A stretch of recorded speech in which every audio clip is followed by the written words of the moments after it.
We want to go across now, live and exclusive on India Today, to senior BJP leader, party General Secretary and the key points person for the state of Jammu and Kashmir, Ram Madhav, is joining us live on India Today. Ram Madhav ji, welcome to India Today. You know, it's been quite incredible to see the speed at which the NIA has proceeded on investigating the Hurriyat Tapes. Between the time India Today put out this story and these arrests, it took only 68 days. I remember you coming on our show soon after we broke the story and said that there will be action. Finally, we have seen the kind of action that you did speak about.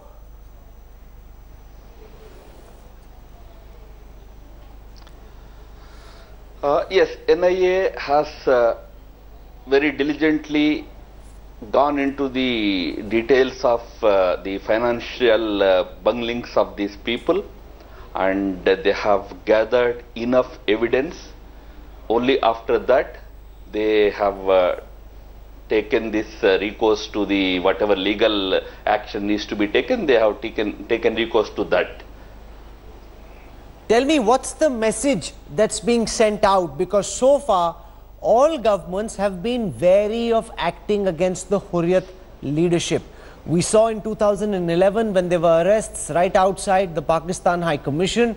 At that time too, there was compelling evidence against Shabir Shah and others in the Hurriyat. However, this wasn't taken to its logical conclusion.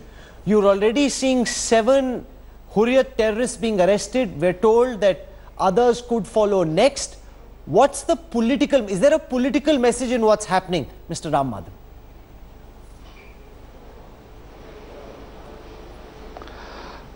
Look, Rahul, in Kashmir Valley, the agitation against the security forces, which sometimes turns into agitation against India and all, is a very small part of it is probably spontaneous, but largely it is sponsored by elements like these. They get money through illegal routes from across the border. Sometimes directly they get the money through trade across the border. Sometimes they get it through Hawala routes from Delhi and other places. They are the ones who plan it. They are the ones who disburse the money. They are the anti-India activity in the valley. And also they are the ones who hoard a large part of this money for their own personal benefits. They are actually making the people, the innocent young people of the valley, in a way, the people are becoming guinea pigs in this this dastardly game that these people are playing.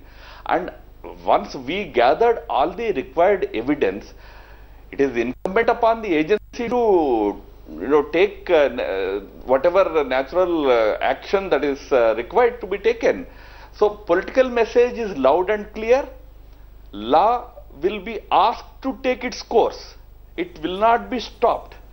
Agencies will not be pressurized into not acting or anything. They will, I can assure you, they will not do anything that is against the law. They will not use it to punish anybody, in a wrong way. But if there is some wrong happening in the valley, they will not spare people. Mr. Ram Madhav, this is the first time the Hurriyat leadership has been taken into arrest in this fashion on the kind of charges that were laid out after this big India Today expose. The Hurriyat today called a big band. They wanted the valley to shut down. We've got multiple reporters across Srinagar and elsewhere, and they're reporting that in the heart of Srinagar at places there have been traffic jams, shops are open, life continues as usual. People in Srinagar giving a big thumbs down in most parts to this Hurriyat Bandh, really showing the lack of popular support. For the longest time, it's been made to seem as if anyone were to touch the Hurriyat conference, Srinagar and Kashmir would burn. On the day after these arrests, life is virtually normal in Srinagar.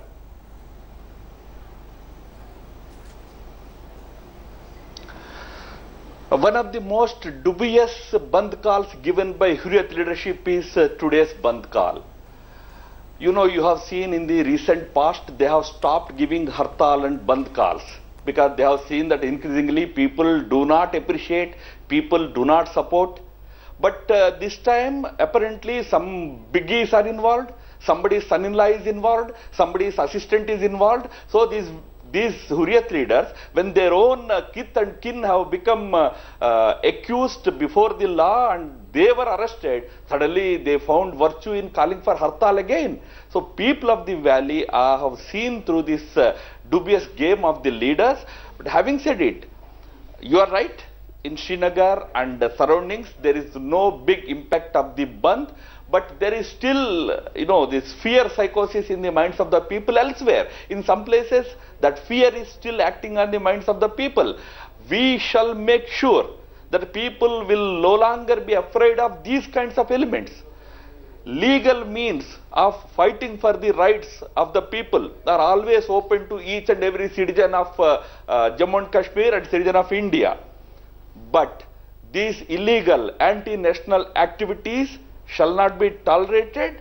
We assure the people that we will take whatever activity we have undertaken to tackle this anti-national activity, it will be taken forward. People should have more confidence. We're seeing the NIA say that they will issue summons next to Syed Ali Shah Gilani, to Yasin Malik, to Mirwaiz Omar Farooq. Will they be arrested? Like these 7 Hurriyat terrorists have been arrested, will the kingpins be arrested as well? Or are they too big to touch? Will the government have the courage to allow the NIA to go and nab the biggest terrorists of the Kashmir Valley, those who've been burning Kashmir for decades now?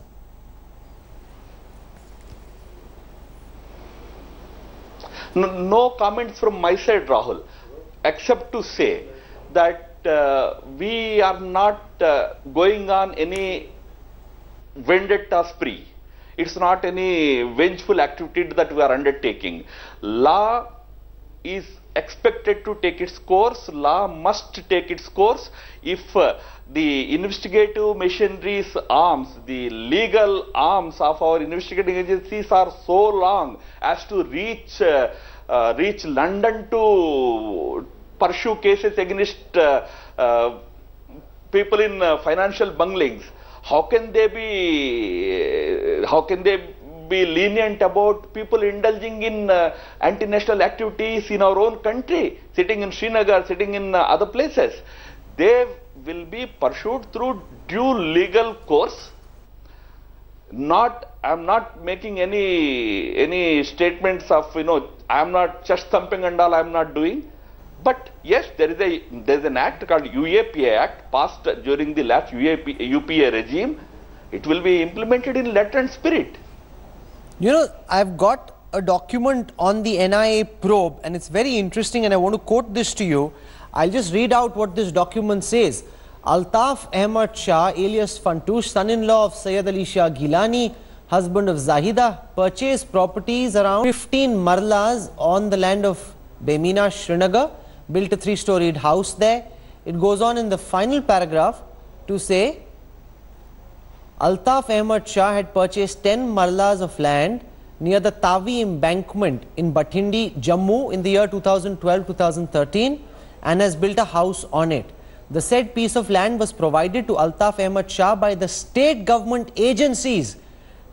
Listen carefully, sir. State government agencies as a gift for helping the state administration in restoring of peace during the unrest of 2010.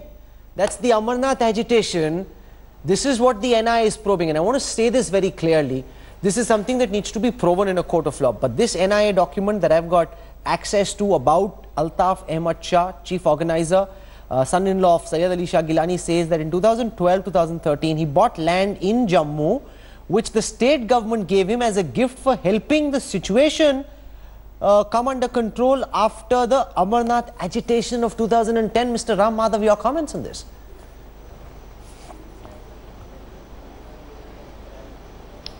I'm not privy to any such document. Obviously, you have access to such documents, which I am not. I don't have any access to those documents. As I said, on all these matters, National Investigating Agency, NIA, is free to pursue its probe, and I am sure the government will support the probe that is being undertaken. I can only say one thing. These are the people who are the sponsors, orchestrators and funders of all the anti-India violent activity, militant activity in the valley. And if they are having created a monster, if they come forward as great gentlemen to help a given state government, come we are helping you, probably another government would have probably gone for it. But in our case, it will be the agencies and the law that will decide what one is needs the to be done specific, with them. and I say this again, that needs to be proven by the NIA in a court of law. The other is the general principle, because we've seen this being written by Dulat, A.S. Dulat, the former Raw Chief, in his book. We saw Farooq Abdullah, when he speak to India Today, readily admit, inko to hamari sarkaron ne bhi paise diye hain. So this has been a culture in Kashmir. That culture needs to change. You're seeing on your screen Shahidul Islam with Sayyid Salahuddin. He's got this picture at home. Shahidul Islam is close to Mirwais Omar Farooq. He's got a picture at his residence as a memento he's kept of sorts, where he is posing with Sayyid Salahuddin. Now this whole, it's like feeding milk to a snake.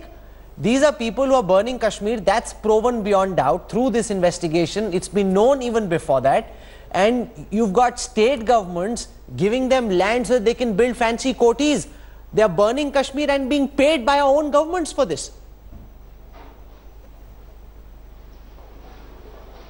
That's why I said, as far as our government at the center in the last 3 years is concerned, or for that matter the government in the state is concerned, to my knowledge, no such largesse has ever been extended to any such anti-national elements.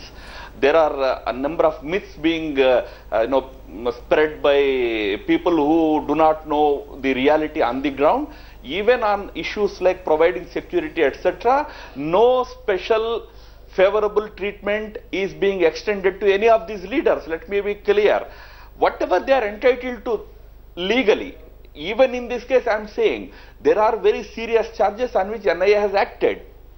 Legal course is open to these who are accused. Let them go to court. But as far as we are concerned as a government, no lenience will be shown to them.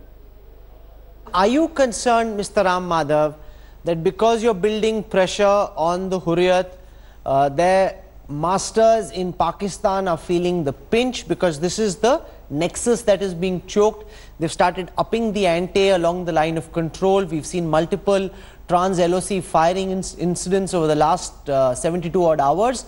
This is coming at a time when there's a standoff, bitter standoff with China in Doklam. So, this whole specter of a two-front conflict or a two-front problem faces us currently. How is the government prepping to deal with that, sir? What's your sense?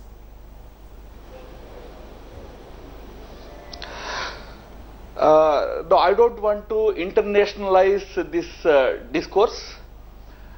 It is the duty of our government and our agencies to ensure that perpetrators of militancy, sponsors of militancy and violence in the valley are brought to book. That we shall do. As a consequence, if something needs to be handled on the international front, whether it is one front or two fronts, government is capable of handling it. But for the fear of what happens across the border, we shall not let them get away committing such crimes. That's important, that the government is showing political spine, and that is very crucial at a time of a tense face-off. Are you hopeful that soon there will be a peaceful resolution to the standoff with China as well?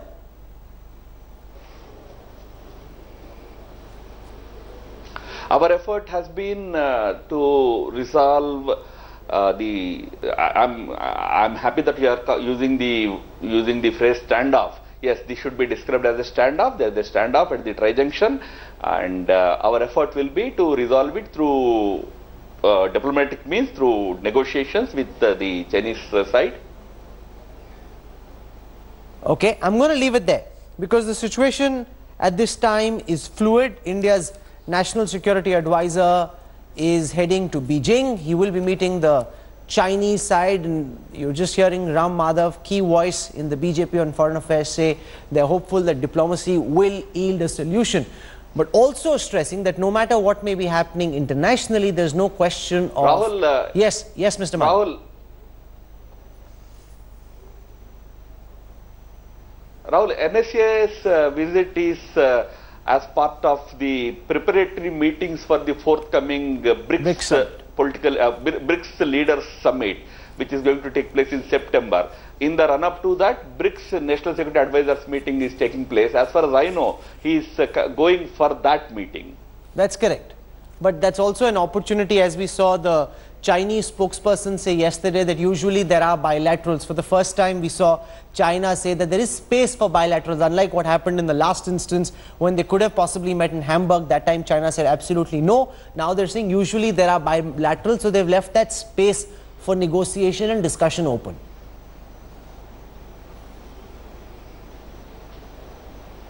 Very true, very true. And we are for a negotiated, handling of the standoff there. We are on a legally and ethically on a strong wicket. While holding on to our position, we are open to having clear dialogue and discussion with the other side, the Chinese. And let's hope that the dialogue and discussion finds some solution, because this standoff is not in the interest of China or India either. But the government indicating very clearly it will hold firm and hold its ground regardless of what the consequences may be. Ram Madhav, for joining us on this broadcast on this big India Today impact, the Hurriyat Tapes, 7 Hurriyat terrorists being arrested, and the government and the investigation agency pointing very clearly that this is not where it will end. The investigation will go all the way to the top, provided there is evidence to back the probe. If there is evidence, then the likes of Syed Ali Shah Gilani, Mirwais Farooq and Yasin Malik too will soon be in the net. Ram Madhav, for joining us live and exclusive on India Today. Thank you so much. Appreciate this. Thank you.